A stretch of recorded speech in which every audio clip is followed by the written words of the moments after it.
Salute omnes, I am Ruminous. In the past, for YouTube, I have done some gameplay videos before. You can go check them out. They're very basic, simple stuff. I didn't have a mic yet, didn't have a camera yet, and you can't tell.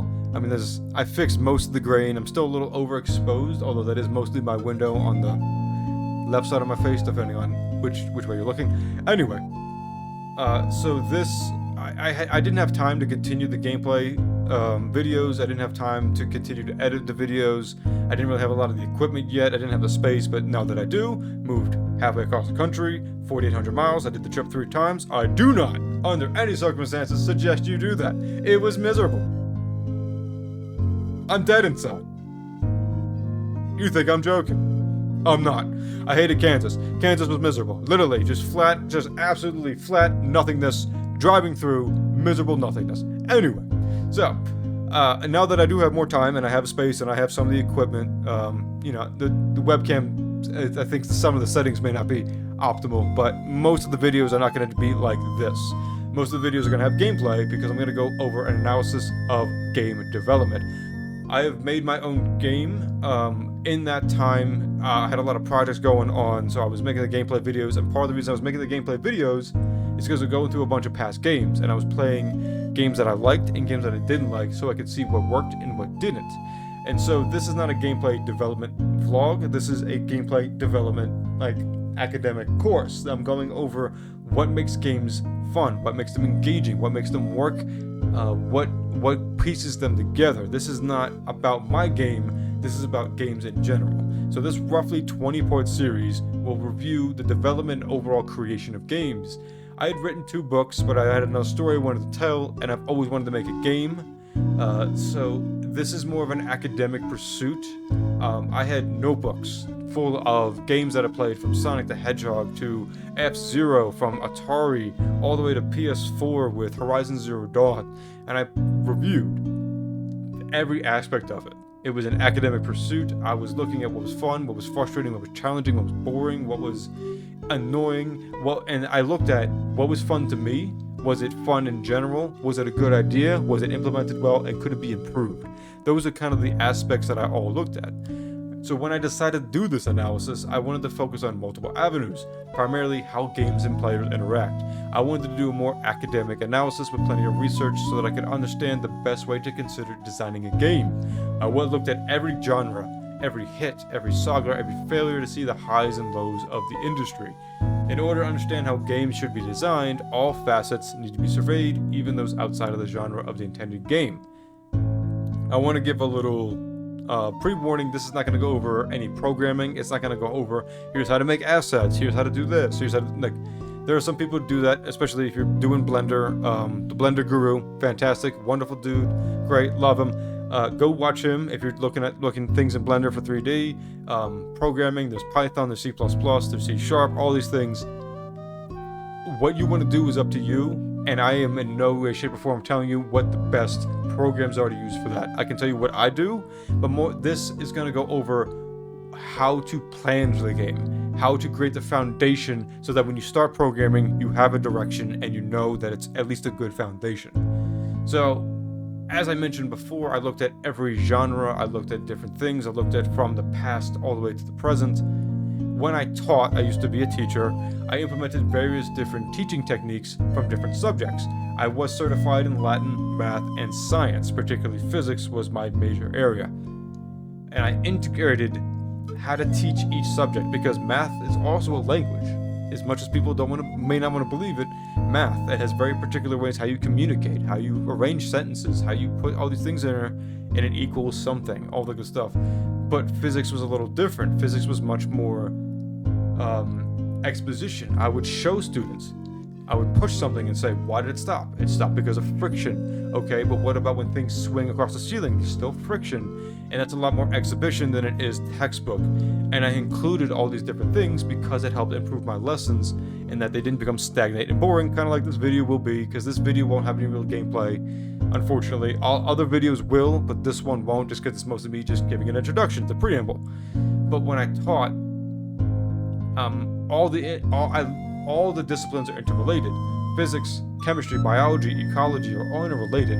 You can break them up, and you should when you're teaching them at a very fundamental level, but you also need to show that they're interrelated, just like math is to language. And especially when you combined math and Latin, people lost their minds because they don't like either one of those subjects and they're very hard, and people hated me. And it was great. I'm kidding. Actually, people loved me because I knew how to break them down. But anyway, I'm not going over how I was a teacher. I'm going over games. So games, movies, and books, and all forms of entertainment are no different than it is from teaching, because teaching is also it's a product you give to people. It's how you deliver information. Action games can have RPG elements, horror can have comedy, turn-based can have stealth, whatever. Every game should have diversity to keep it from being boring, but you also want to give it individuality. Every game should have some sort of diversity to keep it, individual, to keep it its own while staying within the genre. You don't want the games to have too much stuff. If you start hammering things in there, imagine if I just try to teach physics, math, and Latin all at once. People don't understand physics. They especially don't understand Latin, and math is already difficult enough as it is. And then you start adding all three of them in there, and people will lose their minds. And so the same thing is true for games and movies. If you have a horror that is constantly as comedy, like, you break the tension, the suspense, the horror aspect isn't strong because you ruined it. You can integrate some parts, but you don't want to overload it. It's like when you have those big those hamburgers at those restaurants that pile up everything. It looks nice, and I'm sure that it tastes nice, but I can't eat it without becoming a snake and unhinging my jaw. So I have to take all this apart, and I'm going to keep the stuff that I really like while kind of just saving the other stuff either for later or maybe not even enjoy those. But one of the major things that I've noticed over this, and one of the things that pushed me to do this, is that one major issue with critiques and reviewers is that they try to be entirely objective when they review movies and shows and games and music. You can't be. They're a subjective entertainment media. We're not dealing with laws of nature, we're dealing with human beings who are fundamentally each unique. They're individual in their personal tastes and desires. Even if you like a horror movie, if you like action movies, if you like Risk, if you like Monopoly, you might like different parts of it than other people do. You might like it for a different reason.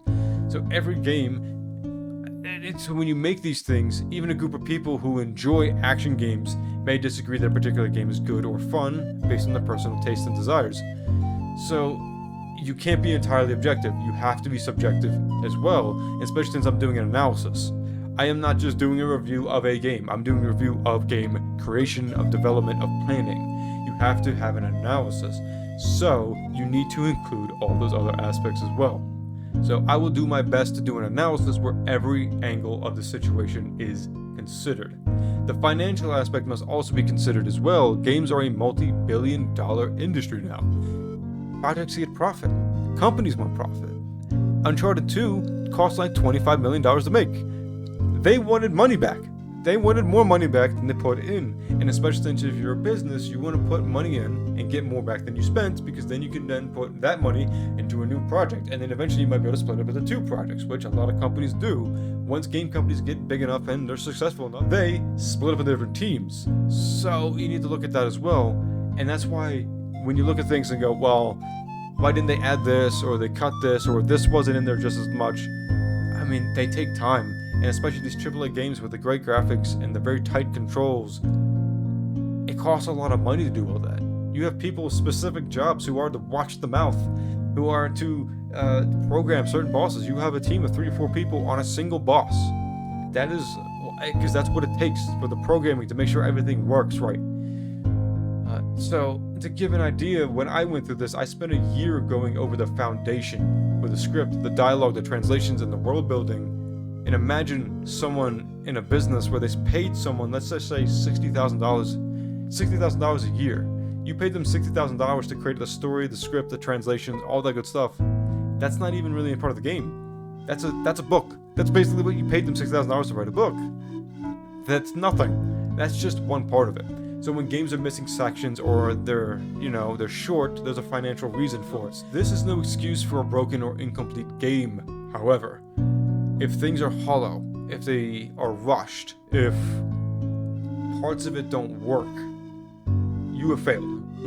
You have failed, honestly, in making the game. You should have taken more time, or you should have planned better, and it's what happens. And sometimes it happens, and sometimes it's unavoidable. Like if a company's going bankrupt, I mean, there's only so much you can do. Or if you funds got cut, like your project lead or your mother company or whatever, whoever's funding the project, didn't follow through. I mean, some things happen, you gotta understand. But especially for these larger games where you plan the whole time, what did you do? I mean, Resident Evil 3 was in production for what, 4 years? So the Resident Evil 3 remake, a lot of people complained that it was short. I don't have a problem with it was short. Short to me, like, you know, if it's a 4 or 5 hour game, if it's fun the entire time, that's quality. My issue is that it was missing a lot of things that made it Resident Evil. In particular, a lot of things from the original Resident Evil 3 were missing, so it felt incomplete, it felt hollow. And it didn't feel like there was a reason for it. It didn't feel like you added enough or changed enough to warrant that. And that was a lot of people that had a problem with it. They would point that out. They would say it's short, and then they would go into that, and I'm like, that's where the analysis comes in. It's not that the problem isn't that it's short, the problem is that it's missing these integral parts. And then you have the other end of the spectrum where you have Mass Effect 1, which I spent a lot of time on, but then again, the remaster came out, so I've been playing that over on Switch. And then the Mako.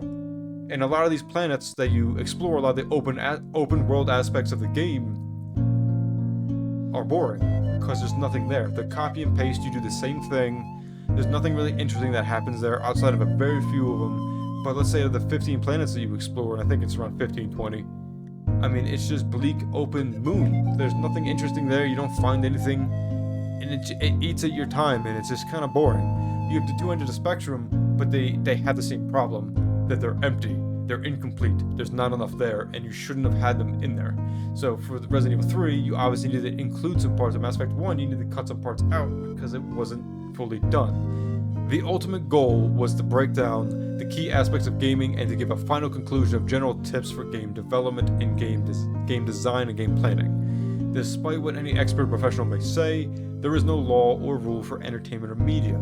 There are guidelines for creative writing, there are tropes and genres, patterns and schemes, but typically, the best pieces of literature, the best movies, the best games, they will either break the mold of the genre, they will invent or innovate something new, or they will master what's already been established. There is, however, no definitive law for what will work or what will be fun. That was too many W words. But what will work or what will be fun? I should try that again. Fantastic.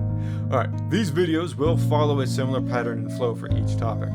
I will explain the overall idea or the definition for the topic, and then I will go into the details of its overall importance in a game. I will then go into methods. I will go into good and bad methods. I will then go into a good and bad example that I kind of show exactly what I'm talking about, and I'll have gameplay evidence. That's why, like, this video is a little weird in the fact that I'm just giving a lecture, but the other videos will have gameplay. They will actually have a lot of interactive elements. Like, I will do this probably for like 30 seconds to a minute in the other videos, and then I'll ship in the gameplay just, you know, just to keep it engaging, because sometimes these can be boring. I understand that. Again, I was a teacher. I didn't like to do this either. So, I will do my best to give evidence from commentaries and from interviews from game developers, game creators, writers, all those good things, to also give validity and to kind of prove that, like, I came up with this, and then they kind of solidified, like, oh, they have years of experience in the industry, and they also validated what I was saying. Here are the topics that I'm going to review. The order may change. I may add or subtract a few depending on how things go. I've written a script up for most of these already, so I doubt that I'm necessarily gonna change a lot of it, but, you know, things may come up. I may add, I may decide at the last minute, you know, I don't need a separate video for this, or maybe I do. Maybe this actually warrants a whole different video. But here are the topics. We have overall gameplay. I'm gonna go over the specific overall gameplay aspects, and how it works and how it makes it fun or engaging, that kind of thing. And then I'm gonna break it down to individual videos with movement and speed, control, view and camera, growth, flow, difficulty, and sustainability. I will then move away into videos for story, and then another video for music, and then again I'm going to have a little different sub-series where I go over overall mechanics. Now for me, I define mechanics as the code or the programming that's happening in the background of the game. A gameplay aspect is, you know, X to jump, whereas overall mechanics are jump is you can jump 3 feet or 5 feet depending on what you're doing. So mechanics are the code or the kind of things that happen in the background that you can't actually control. And so I go over all mechanics. Then we have reliable, manipulative, assistive, detrimental, guiding, intuitive, and thematic mechanics. I will then shift away from mechanics as those are finished off into the user experience and the user interface, tutorials, and then I will finish off with a video on accessibility, which is the new buzzword. But as I was a teacher, I did accessibility a lot in my lessons, so I feel like it's very personal to me and something I want to talk about because it is kind of the next way into getting people engaged, into increasing the population of gamers and how many people buy your game and enjoy it and play it. I plan to upload every Wednesday, but I may alter this based on how intensive I need to make some of these videos. A lot of the mechanic videos will require some extra care. Like this script, which is a lot of more bullet points and kind of just frame of reference. Though this is 2 pages long, those mechanic videos are sometimes 4 or 5, so I might need a little extra time. I will let you guys know if I'm gonna miss a week, but I will do my best to stay on top of it, hit Wednesday, even if it's 11:59 p.m. PM? Yeah, PM. I will do my best to stay on top of it, and if so, usually Tuesday night I'll say, like, I'm probably not gonna make it, I'm sorry. I have failed you, I am miserable, I have decided to elect myself to be exiled from the country, and I will go swim with the sharks until they eat my beautiful, delicious face.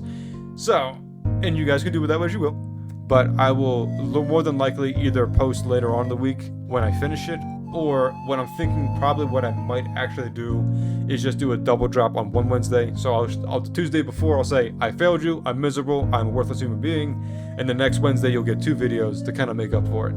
I will continue on with this. I will try to keep the schedule as much as possible, and I just want to keep the communication open with that.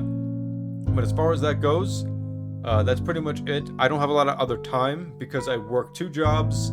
I'm streaming on Twitch on Friday, Saturday, Sunday, and then I'm doing this Monday through Friday to kind of, I'm busy. I'm an uncle. I have a nephew, Coach T-Ball. I got a lot of things going on. So I don't have time to do analysis for specific games, but in the comments below, you can certainly let me know if you think I missed anything in the topics, if you think there's anything I should elaborate on, especially as we go through the videos. Please let me know if there's anything I should clarify.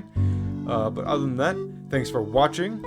If you like this video, obviously like, subscribe, comment, all those good things, the typical things on YouTube. If you didn't like this video, don't do any of those. Why would you do that? Obviously. So what you should do is like and comment to spite me, and leave comments about telling me how much you hate me and you want me to disappear forever. But other than that, thanks for watching. I will continue this on Wednesday with our first video on overall gameplay. Walete, omnes.